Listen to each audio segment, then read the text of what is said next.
Miyamoto Musashi's secret to becoming untouchable in a weak world. Weakness isn't about the body, it's about distraction. Miyamoto Musashi fought over 60 duels in his lifetime. He never lost, not once. But his greatest battle wasn't with any samurai, any master, any rival seeking glory. His greatest battle was with himself, and he had one secret that made him untouchable.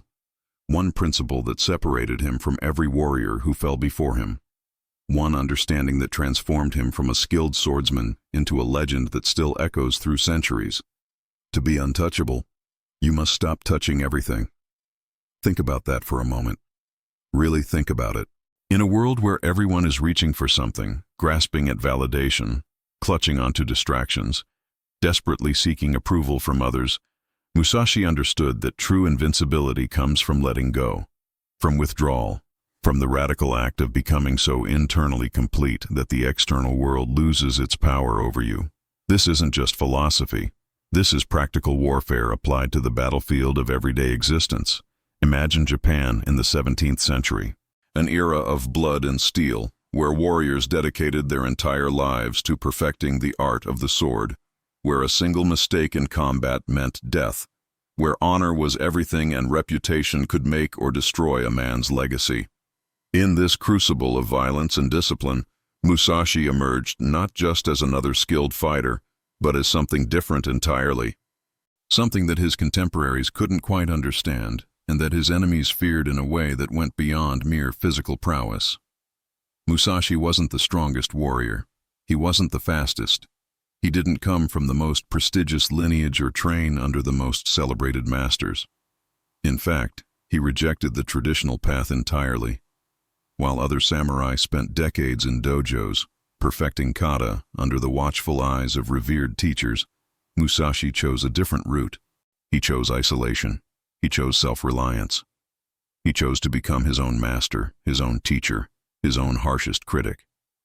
And in doing so, he discovered something that the traditional path could never teach. True invincibility doesn't come from technique. It comes from the absence of internal vulnerability. While other samurai fought for honor, for recognition, for the approval of their lords and masters, Musashi fought for something more fundamental. He sought absolute self-sufficiency. He lived in caves for months at a time. He rejected comfort deliberately. He turned away disciples for years, refusing to teach until he himself had mastered not just the sword, but the self. People thought he was eccentric, antisocial, perhaps even mad. But Musashi understood something profound. Every external dependency is a door left open for defeat. Every emotional need unresolved is a weakness that the world can exploit. Every time you need something from the outside world, you give that world power over you. This is where most people fail to understand Musashi's genius. They see his martial achievements and think his greatness came from his swordsmanship. But Musashi's swordsmanship was merely the visible manifestation of an invisible mastery. The real battle, the real victory, happened long before he ever faced an opponent. It happened in those caves, in those long stretches of solitude. In those moments when he faced himself without distraction, without escape, without the comfort of external validation. And what he discovered in that darkness was the secret to becoming untouchable. Let's talk about what you consume. Not just food, but information, entertainment, opinions, beliefs, narratives, stories, images, sounds. Everything that enters through your senses and takes up residence in your mind. Musashi wrote in the Book of Five Rings, "Do not think dishonestly." The way is in training. It seems simple, almost too simple. But like everything Musashi wrote, there are depths beneath depths. Because what you consume becomes you. Not metaphorically, literally. The thoughts you think repeatedly become the neural pathways that define your consciousness. The emotions you feel regularly become your default emotional state. The stories you tell yourself about who you are become the reality of who you are. Think of your mind as a fortress. Every piece of information you absorb is a soldier entering through the gates. Most people don't guard their gates. They leave them wide open. They let anyone in. News designed to generate anxiety and keep you clicking. Opinions from strangers about how you should live, what you should value, who you should be. Infinite comparisons with carefully curated lives on social media that bear no resemblance to reality. Drama, gossip, chaos disguised as entertainment. Outrage manufactured to keep you engaged. Fear packaged as information. Desire presented as aspiration. And then these same people wonder why they feel weak, why they feel anxious, why they can't focus, why they wake up tired even after 8 hours of sleep, why they feel hollow despite having everything they thought they wanted. Musashi spent weeks, sometimes months, isolated in the mountains. No distractions, no noise, no input from the outside world. And people misunderstand this. They think he was running away, hiding, escaping from the world because he couldn't handle it. But that's exactly backwards. Musashi wasn't running from the world. He was building an internal world so solid, so unshakable, so completely self-sufficient that the chaos of the external world couldn't penetrate it. He was constructing an inner fortress so impregnable that nothing outside could disturb what was inside. This is radically different from how most people operate. Most people are completely dependent on external stimulation for their sense of self. They need constant input to feel alive. They need notifications to feel relevant. They need likes to feel valued. They need other people's opinions to know what to think. They need entertainment to avoid boredom. They need distractions to avoid facing themselves. And this dependency makes them incredibly vulnerable. Because when you need something external to feel complete, anyone who controls that external thing controls you. The question isn't what are you consuming. The real question, the Musashi question, is, does what you're consuming make you stronger or weaker? Does it increase your internal coherence or fragment it? Does it build your fortress or create more doors for the world to enter through? Because if it doesn't make you stronger, if it doesn't contribute to your mastery, if it doesn't align with your purpose, then it's not neutral. It's poison. It's an enemy soldier you've welcomed into your fortress who will sabotage you from within. Now let's go deeper. Let's talk about what you tolerate. This is where most people lose the battle without even realizing they're fighting. Musashi had a brutal rule that governed his entire life. No tolerance for mediocrity. Not in himself, not in what he accepted around him, not anywhere. And he understood something that most people never grasp. Tolerance is not kindness. Tolerance is surrender in disguise. Every time you tolerate something beneath your standards, you're training yourself to accept less. And a mind trained to accept less becomes less. Think about what you're currently tolerating in your life. Really think about it. A relationship that drains your energy more than it replenishes it. A habit you know is sabotaging your progress but you keep making excuses for. A job that's slowly killing your spirit but feels safe. Friends who only reach out when they need something. Family members who treat you like the person you used to be instead of the person you're becoming. Behaviors in yourself that you know are weak, but you justify because everyone else does the same thing. Compromises you made that seemed small at the time but have accumulated into a prison. Every single one of these tolerances is killing you. Slowly, invisibly, but certainly. Because each time you tolerate something beneath your standards, you're sending a message to your subconscious mind. This is acceptable. This is who we are. This is what we deserve. And your subconscious believes you. It adjusts your self-image downward. It lowers your expectations. It reduces your ambition. It makes you smaller. And once you start becoming smaller, it's incredibly difficult to reverse the process. Because now you're not just fighting external circumstances. You're fighting your own internalized belief that this diminished version of yourself is who you actually are. Musashi didn't tolerate undisciplined warriors. He didn't tolerate arrogant masters. He didn't tolerate lazy students. He didn't even tolerate his own laziness or weakness. When he found a flaw in his technique, he didn't make excuses. He didn't blame his teacher or his circumstances or his genetics.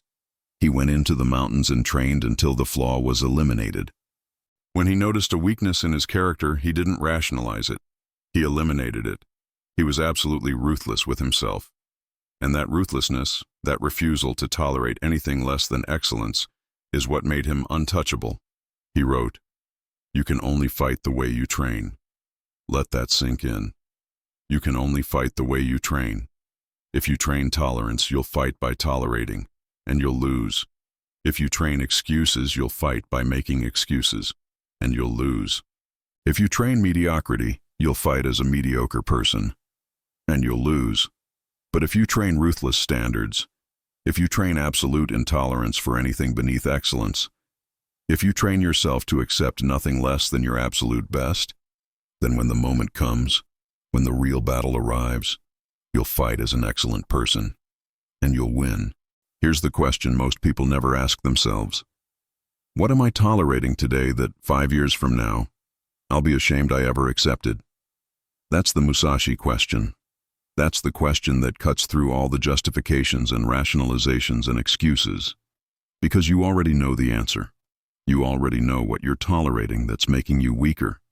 You already know which relationships are poisoning you. You already know which habits are sabotaging you. You already know which compromises are killing your spirit. You know. You've always known. You're just too comfortable with the discomfort to do anything about it. But here's the thing about tolerating mediocrity. It compounds. Every day you tolerate it, it gets harder to stop tolerating it. Every day you make excuses, it gets easier to make more excuses.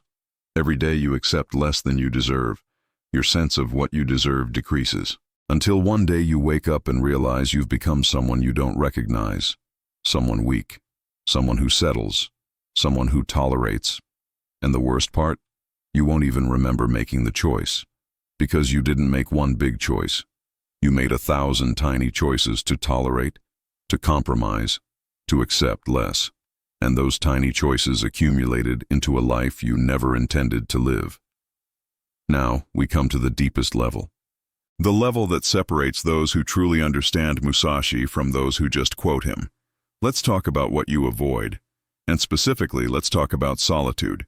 Because this is where Musashi's philosophy becomes almost impossibly challenging for modern people. Musashi didn't avoid people because he hated them. He didn't become a recluse because he was antisocial or damaged or unable to connect with others. Musashi avoided people because they made him weaker. Every social interaction has a cost. You adjust your behavior to fit social norms. You modulate your opinions to avoid conflict. You manage other people's expectations and emotions. You seek approval even when you tell yourself you don't. You compare yourself even when you don't want to. You perform a version of yourself that's acceptable to others, even when it's not aligned with who you actually are. This is exhausting. And more importantly, it's distracting. It pulls your attention away from the only project that actually matters, mastering yourself.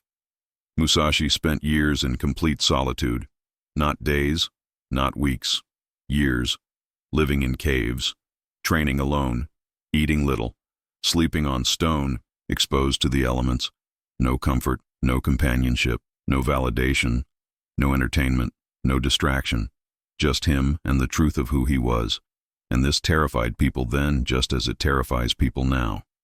Because in solitude, you cannot lie to yourself. There's no audience to perform for. There's no external validation to mask your internal weakness. There's no one else to blame. There's nowhere to hide. It's just you.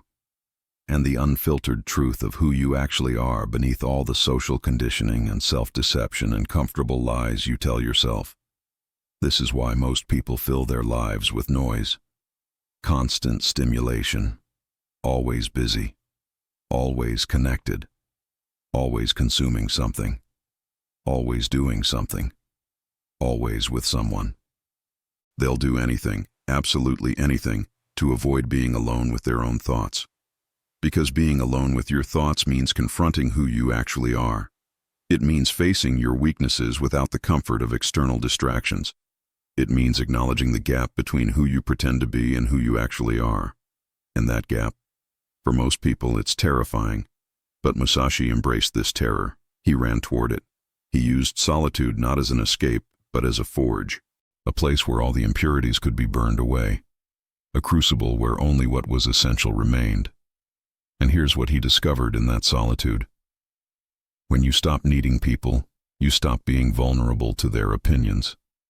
When you stop seeking validation, you stop being manipulated by those who control it. When you become completely self-sufficient emotionally, the world loses its power to disturb you. You become untouchable not because you've built walls, but because you've eliminated the doors. Think about your own relationship with solitude. Can you sit alone in a room for an hour with no phone, no book, no music, no distraction whatsoever? Just you and your thoughts? Most people can't. Within minutes, they're uncomfortable. Within 10 minutes, they're anxious. Within 20 minutes, they're reaching for their phone without even realizing it, because they've never trained themselves to be alone with themselves. They've never developed the capacity to exist without external stimulation. And this makes them weak in a very specific way. They become completely dependent on their environment to regulate their emotional state. If the environment is chaotic, they're chaotic. If the environment is anxious, they're anxious. If the people around them are negative, they become negative.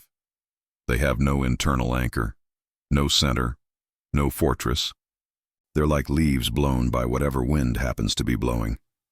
And then they wonder why they feel out of control, why they can't find peace, why they're always reactive instead of responsive, why they feel like victims of circumstance instead of masters of their fate. Musashi understood that the warrior who needs nothing is the warrior who can be defeated by nothing. If you need approval, that need can be weaponized against you. If you need comfort, that need makes you weak. If you need others to validate your worth, you've handed them the power to determine your worth.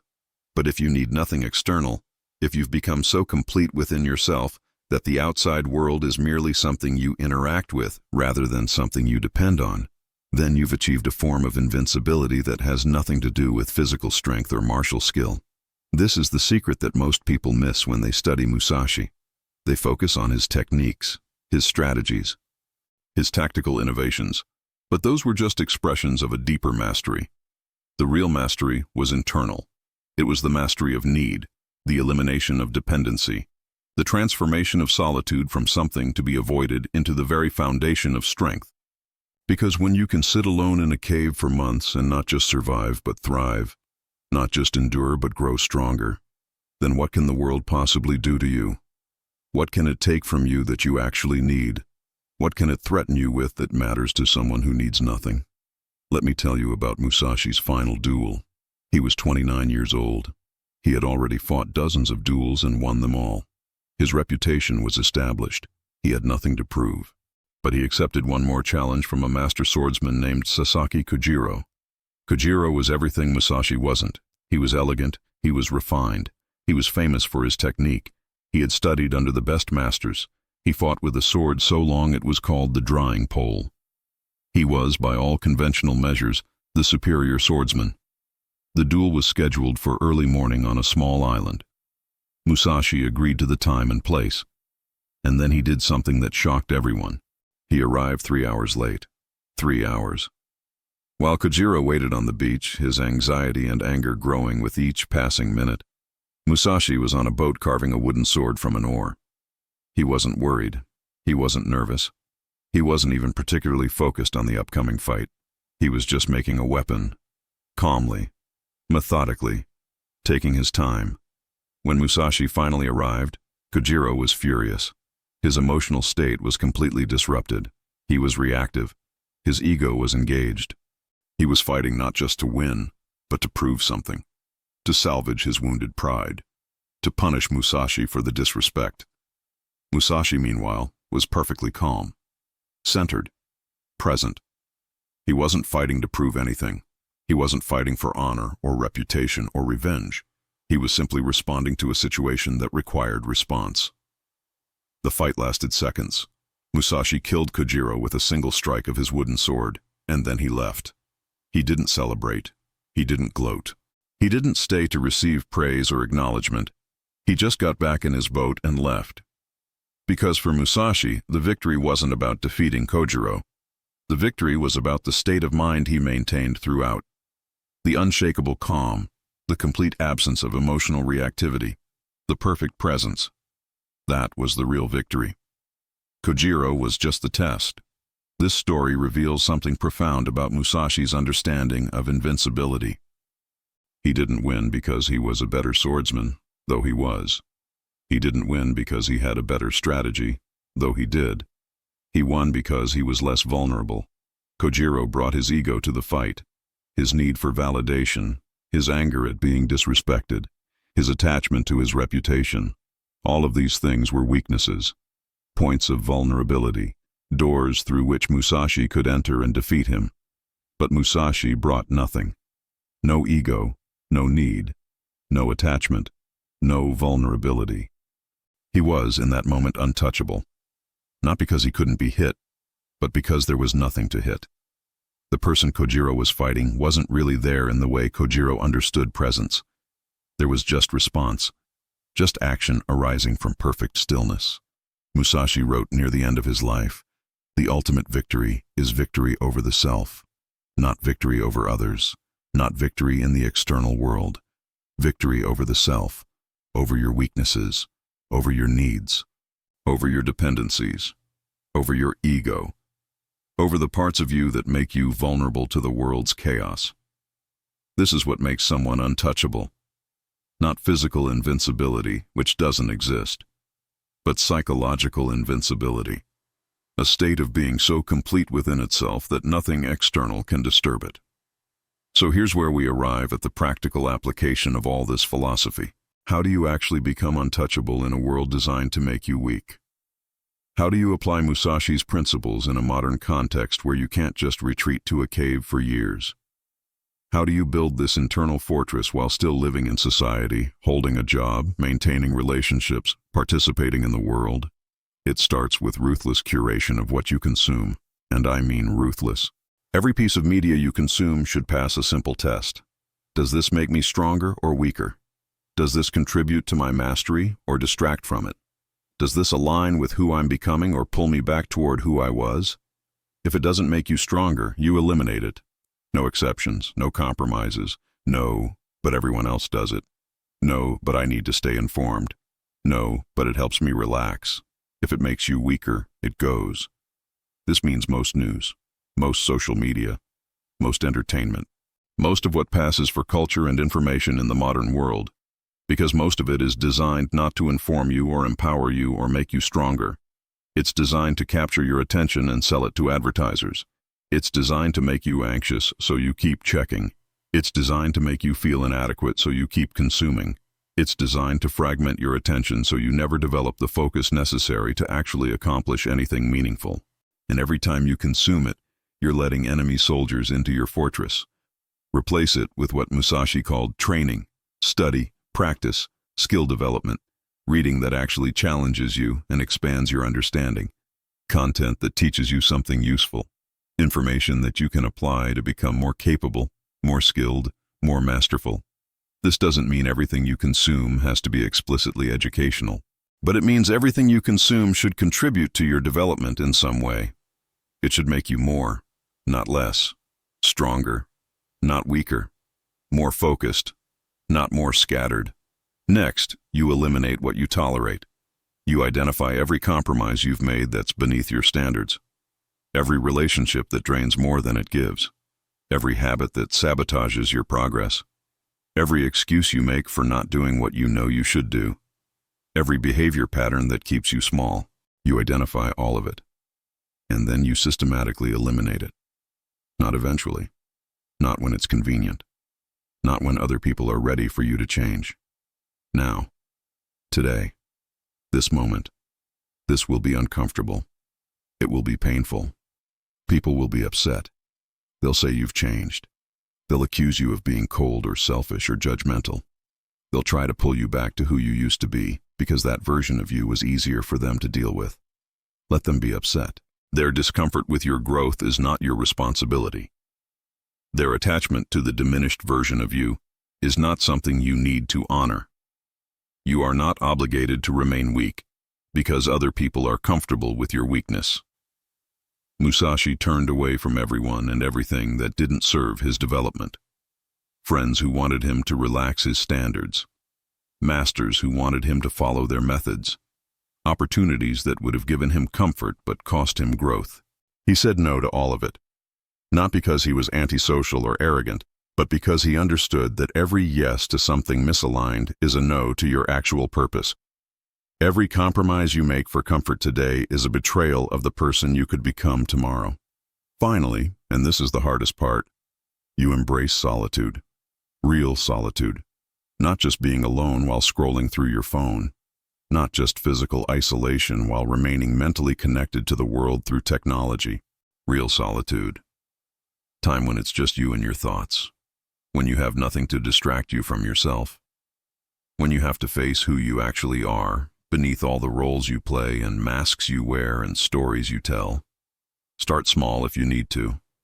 An hour a day with no phone, no computer, no book, no music. Just sitting with yourself, watching your thoughts, noticing your discomfort, observing your resistance. Most people can't do this for even 10 minutes without profound anxiety, but that anxiety is information. It's telling you how dependent you've become on external stimulation, how little capacity you've developed for self-sufficiency, how vulnerable you are to boredom, which is just the feeling you get when you have to face yourself without distraction. As you build this capacity, increase it.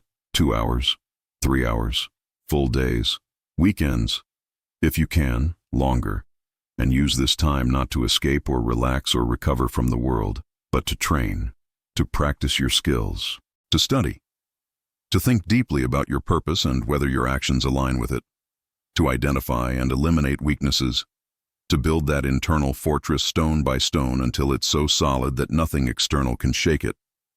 This is how you become untouchable, not through avoiding conflict or building walls or protecting yourself from the world, but through becoming so internally complete that the world's chaos simply cannot reach you. When someone insults you, it doesn't land because you're not seeking their approval. When someone threatens you, you're not afraid because you're not attached to the outcomes they can control. When someone tries to manipulate you, it doesn't work because you don't need what they're offering. You become immune to the world's chaos not because you're protected from it, but because you're simply not vulnerable to it anymore. The moment you stop seeking validation is the moment the world's chaos stops reaching you. Think about that. Really think about it. How much of your suffering comes from needing others to see you a certain way? How much of your anxiety comes from worrying about what others think? How much of your behavior is driven by seeking approval rather than pursuing mastery? How much of your life is spent managing other people's perceptions instead of developing your actual capabilities? When you eliminate that need, when you become truly self-sufficient, not just physically but emotionally and psychologically, you enter a different state of being.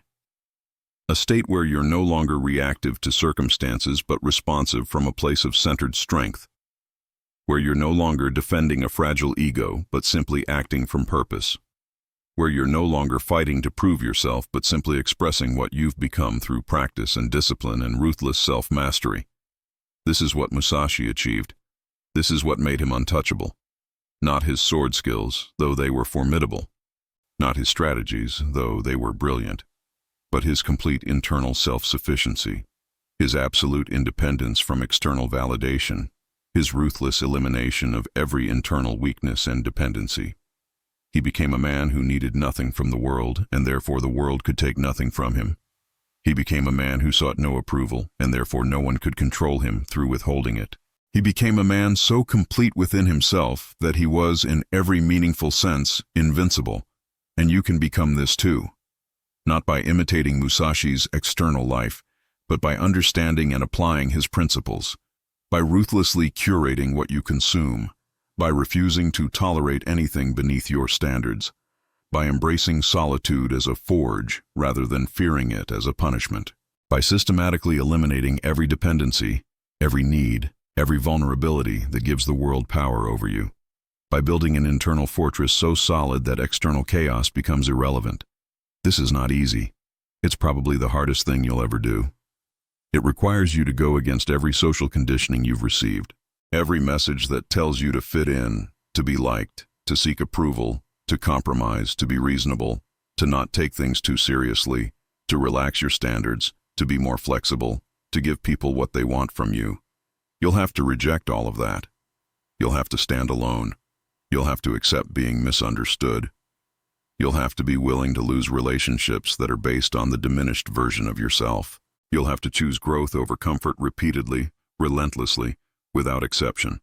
But the alternative is to remain vulnerable, to stay dependent on a world that doesn't care about your development, to continue seeking validation from people who are themselves lost, to keep compromising your standards until you barely recognize yourself, to live in constant reaction to circumstances rather than in deliberate response from centered strength, to die having never discovered what you could have become if you'd had the courage to eliminate everything that made you weak.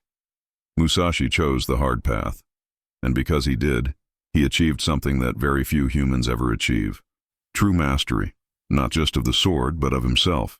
Not just victory over others, but victory over the parts of himself that would have made victory impossible. He became untouchable not through avoiding battles, but through eliminating everything within himself that could be defeated. This is the secret. This is what it means to be untouchable in a weak world. The world isn't going to change. It's always going to be chaotic. It's always going to try to distract you, manipulate you, weaken you, pull you away from your purpose. That's what the world does. But you can change. You can become someone the world's chaos cannot reach. You can build an internal fortress so strong that external circumstances become irrelevant. You can eliminate every dependency and need that gives the world power over you. And when you do this, when you truly do this, something extraordinary happens. You don't just become stronger, you become free. Free from the constant anxiety of seeking approval. Free from the exhausting work of managing other people's perceptions. Free from the fear that comes with dependency. Free from the weakness that comes with tolerance. Free from the chaos that comes with consuming poison. You become a person who moves through the world but is not moved by it, who acts upon circumstances but is not controlled by them, who participates in life but is not dependent on any particular outcome. This is what Musashi discovered in those caves, in that solitude, in that ruthless training. The ultimate victory is victory over the self. And when you achieve that victory, when you truly master yourself, you become untouchable. Not because nothing can hurt you physically, but because nothing can disturb you internally. And that internal unshakability, that centered strength, that complete self-sufficiency is the only true invincibility that exists. The world will keep being weak, keep being chaotic, keep being distracting, keep trying to pull you down to its level. But you don't have to participate. You don't have to consume its poison. You don't have to tolerate its mediocrity. You don't have to depend on its validation. You can choose the harder path, the path of ruthless self-mastery, the path of eliminating weakness rather than accepting it, the path of building internal strength rather than seeking external comfort. This is Musashi's legacy, not techniques or strategies or historical achievements, but a way of being that transforms weakness into strength through the simple but difficult practice of refusing to compromise, of eliminating every dependency, of embracing solitude, of becoming so complete within yourself that the external world loses its power to disturb you. This is how you become untouchable. This is how you win the only battle that actually matters, the battle with yourself. Are you ready to fight it?